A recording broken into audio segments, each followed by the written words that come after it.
Welcome to QueerTWENTY, the cohort of 2022. QueerTWENTY is egomonk's annual flagship program where we celebrate exceptional queer Indians who are making mark in fields such as social justice, business, science, commerce, arts, etc. Today we have an absolutely unprecedented identity with us, Tashi Choedup. Tashi has, for over 14 years, made significant contributions in the fields of human rights advocacy and community building. They serve as a member for Telangana State Welfare Board of Transgender Persons, and they also happen to be a founding member of Telangana Hijra Intersex Transgender Samiti. Being academically oriented, Tashi happens to be a student of psychology and serves as an executive member on the board for Anmeshi Research Center for Women's Studies. Now, without further ado, let's get curious about Tashi and their journey as a queer monastic. Tashi, thank you so much for joining us today. So, Tashi, queerness and religion or faith is not a typical combination in India. How do you reconcile but you have managed to reconcile these categories. So my first question to you is one, how have you done that? And second, over the period of time, how has your faith and queerness evolved? I think faith and queerness don't go hand in hand, not just in India, I think across the globe. Unfortunately, that is a scenario, at least in the majority context, right? At least in the larger systemic structural context, that's the everyday reality of the world. I think for me, I always had a strong connection to faith. But also, of course, it has always, it has not been the same always. It changed, growed, evolved, become something else, than compared to what it was when I was a young child. As a young child, I think when I think in retrospect, I largely seeked faith or, reached out to faith or engaged with faith because I felt safe doing that as a child who is different.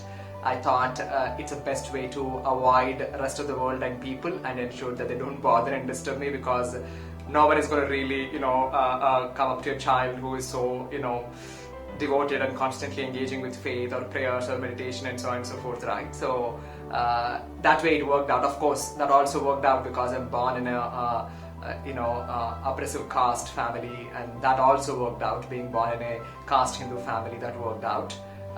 But growing up, of course, I've become.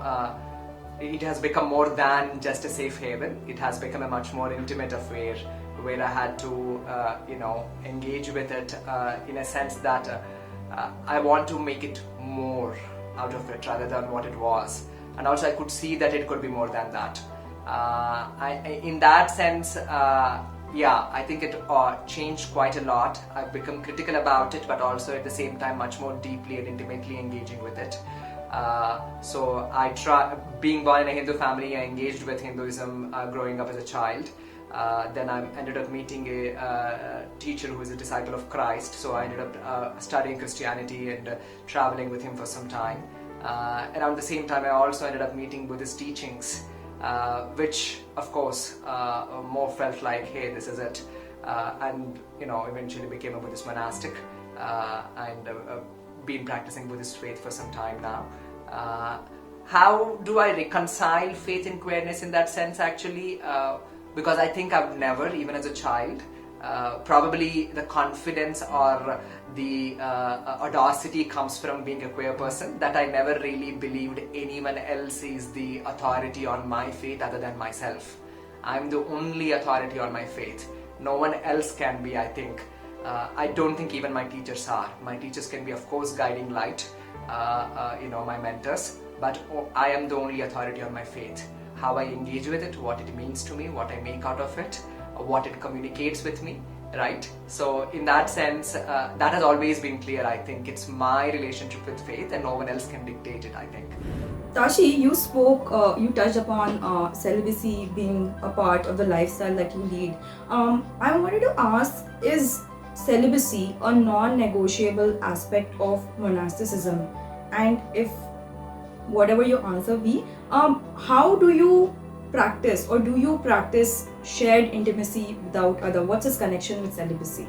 Um, See, I think I can speak for Buddhist faith, being in one and practicing that.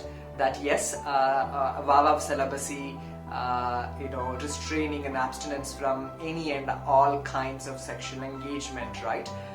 Whether it is by thought, word, or action, is compulsory. Is part of your vows. There is no negotiation with that. There is no any kind of bypassing, surpassing, or any of that around it. To be a monastic, one of the vows, it's not the only vow, but one of the vows is that you have to be a celibate. That means, again, complete abstinence from sex. But that doesn't make me a sexual being, right? I have a sexuality before I was a sexual being, before becoming a monastic. Precisely because I was a sexual being, I have the vow to abstain from sexual engagement, to be a celibate, right? And in that way, it's a informed decision that you make when you become a monastic, that in the sense you have these vows that you live by, certain understanding why these vows are important and necessary. But again, I don't think being a celibate, I don't think experiencing intimacy is impossible or doesn't happen at all. I don't say that. I think one is, of course, you're a sexual being. We do practice to abstain from any and all sexual engagements thoroughly, no matter what. But at the same time, intimacy is not just sexual, right? Intimacy is experienced by various means. I believe there is intimacy between the teacher and students within the Buddhist community. There is intimacy between the friendships that I have, the intimacy that I share with all the non-sexual relationships that I have, and there is a solid, clear intimacy. And there is no way that I can say that I'm deprived of intimacy in my life. Thanks to the friendships, thanks to the love, warmth, care, affection, all that I receive from my friends. I have intimacy in abundance. There is simply saying that there is no sex, but that doesn't mean there is no intimacy. You practice Buddhism, and as you mentioned, compassion is an important tenet of this philosophy, your day-to-day life. But apart from being a Buddhist, you also happen to be a trans person, an activist for trans community. My question to you is, how do you personally grapple with the paradox of having compassion while also actively living in the world that lacks protection against trans-based violence? Like, how do you personally reconcile and deal with that? I don't think it is easy. I don't think it is easy for any trans person, any queer person, I think, right?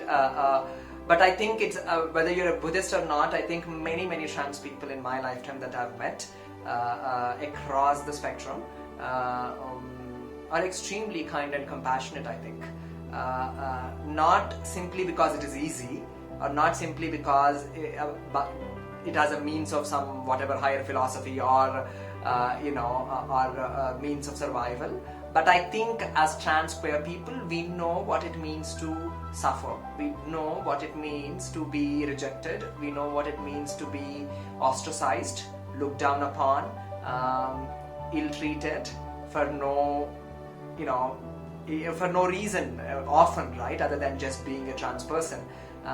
In that sense, I think we recognize the potential and the possibility of what compassion and kindness can do.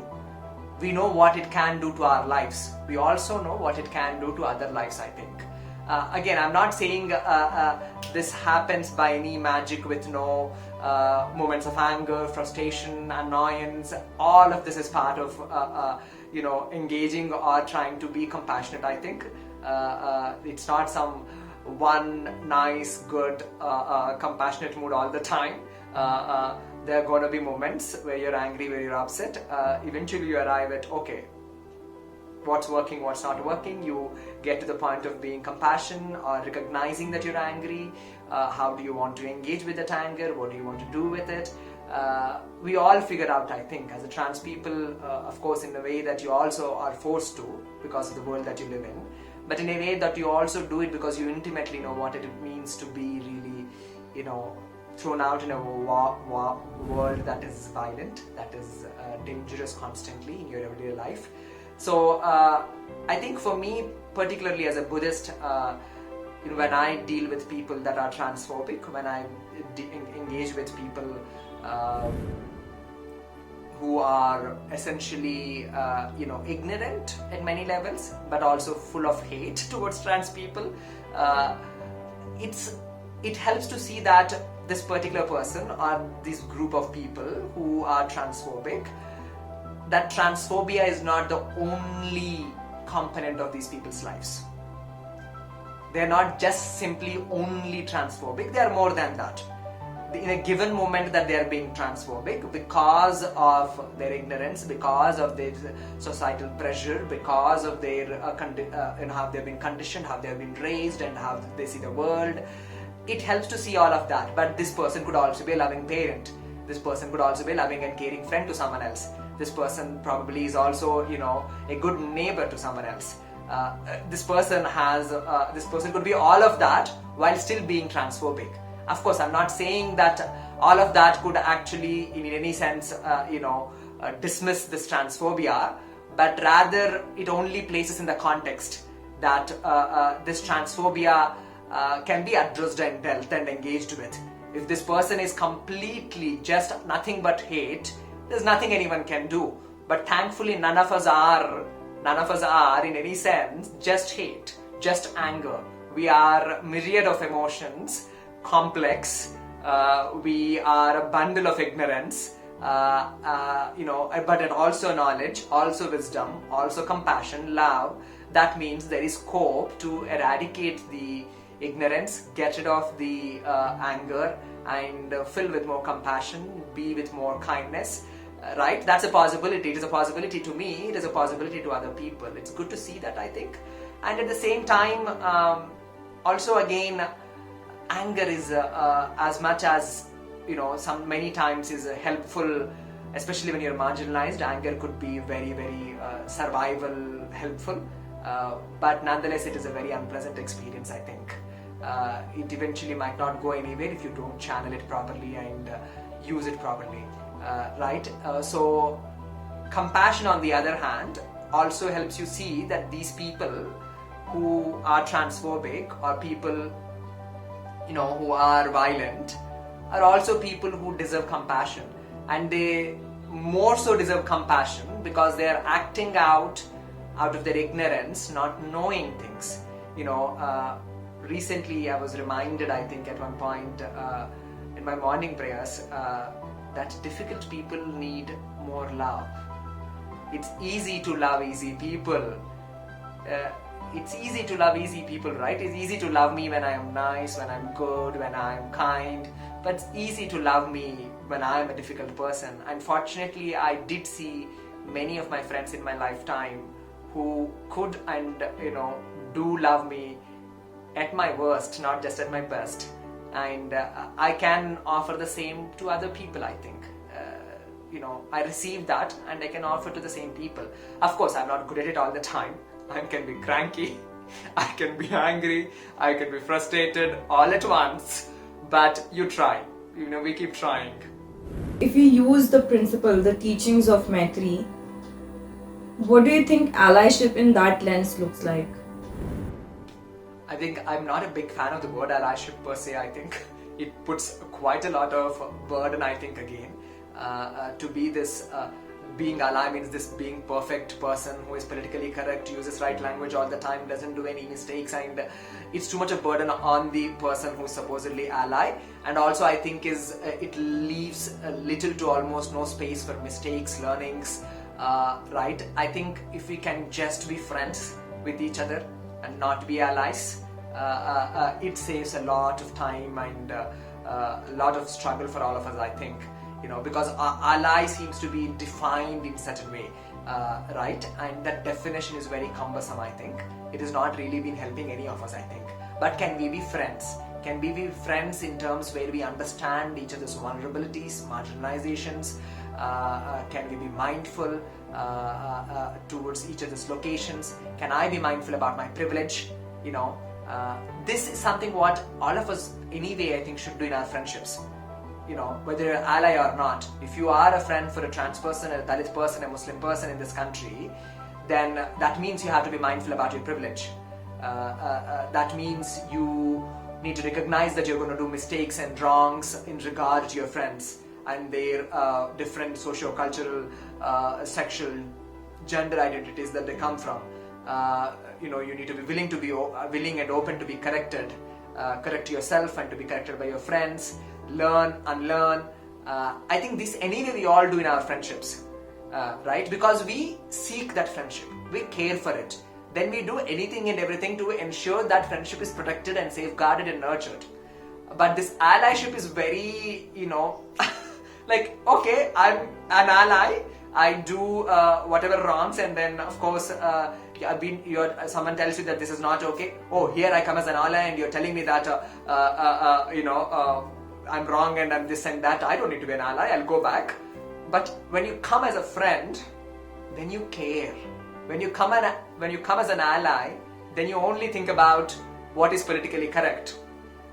And I don't think we need that. We all can be politically incorrect. There is nothing terrible about it. We all can learn and become correct, whatever, right?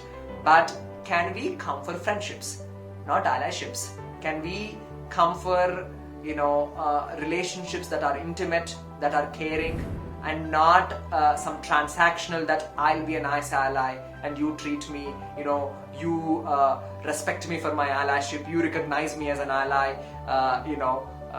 then a lot of issues come up, I think, over there, unfortunately, which we keep seeing anyway. So can we be friends instead of allies, which is very limiting, I think, in many ways. Whereas we have so much potential to be friends, why only an ally? Essentially, I think whether it is psychiatry, psychology, whether it is religion, any institutions, I think, any powerful institutions, I think. Of course, institutions, again, they are systemic and structural, but they're also made of people. But I think if people can simply have this, not so wild imagination that they could be wrong. Once in a while, probably more often, we all could be wrong. If you could simply have that imagination alive in our heads, we all will be more careful, we all will do less harm and probably more good. I think that's all we all have to watch out for, I think, at many levels. Could you tell us a little about your experience as a fellow with Anveshi Research Center for Women's Studies? Like, what has been your experience? I mean, I've been part of Anveshi before becoming a monastic. I'm part of Anveshi after becoming a monastic. I'm not a project fellow anymore there. I'm not working there anymore, but I'm still part of their board. But I think it has also been my home for a long time. I think in Hyderabad it has been, other than my friends, it has been my only stable home for the longest time that I remember. As an organization, as people in it, the friendships that it has offered, the comfort and care it has offered. But at the same time, I think it is also a space that taught me that solidarity, friendship is not an unchanging one, and also it is not a simple one-time announcement.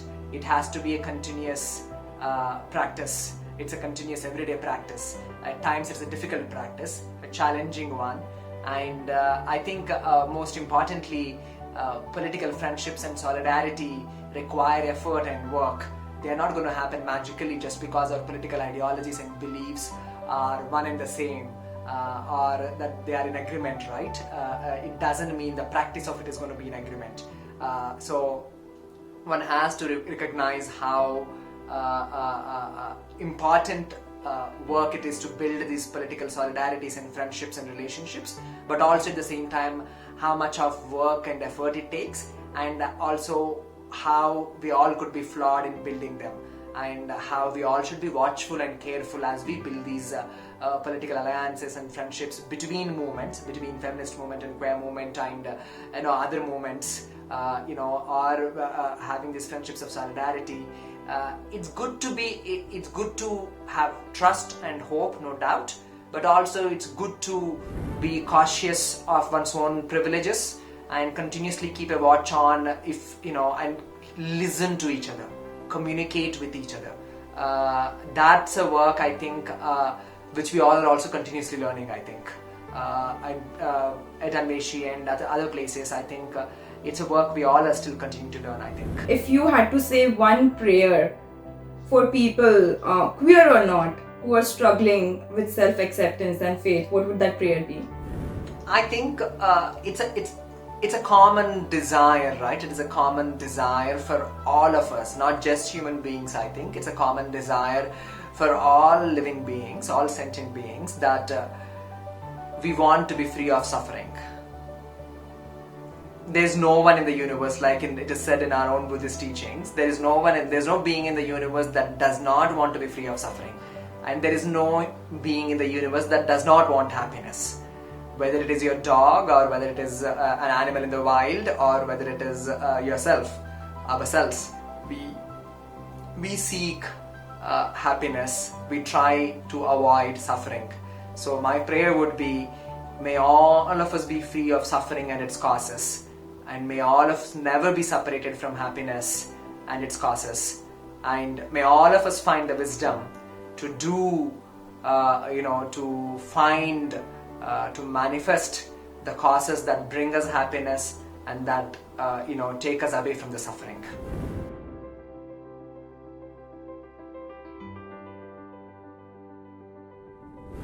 Within the LGBTQ community, who needs outside support?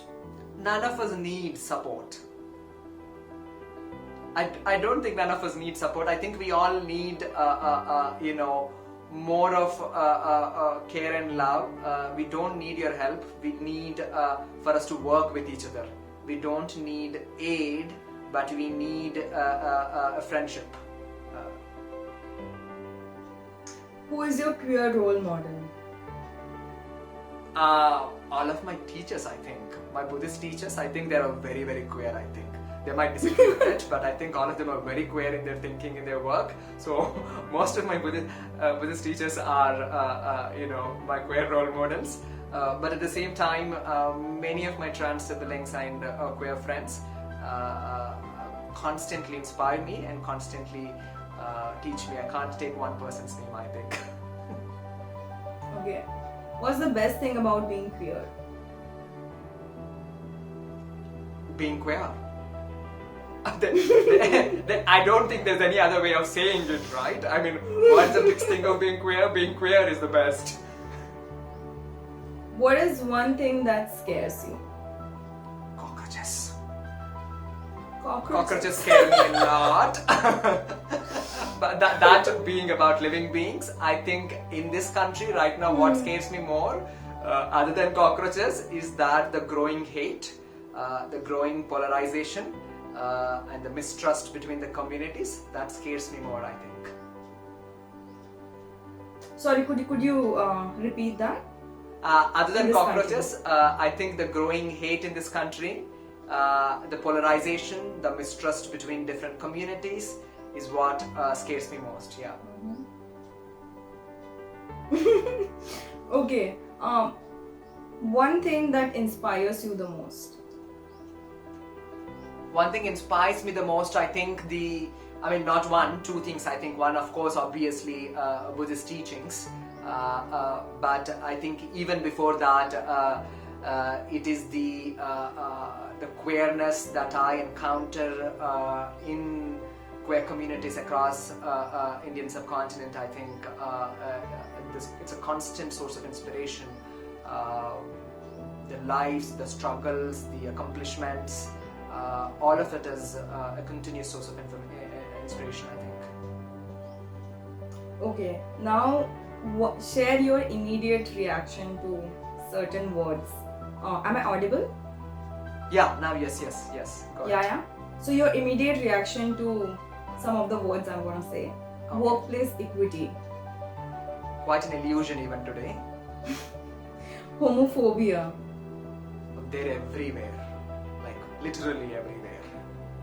Allyship. Can be really better. Ambition. Right now, I don't think there are great ambitions in this world. you know. Politics. Well, I think people need to take much more active role in politics, I think. India.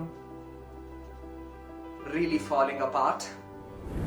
Tashi, thank you so much for this truly insightful and enlightening conversation today.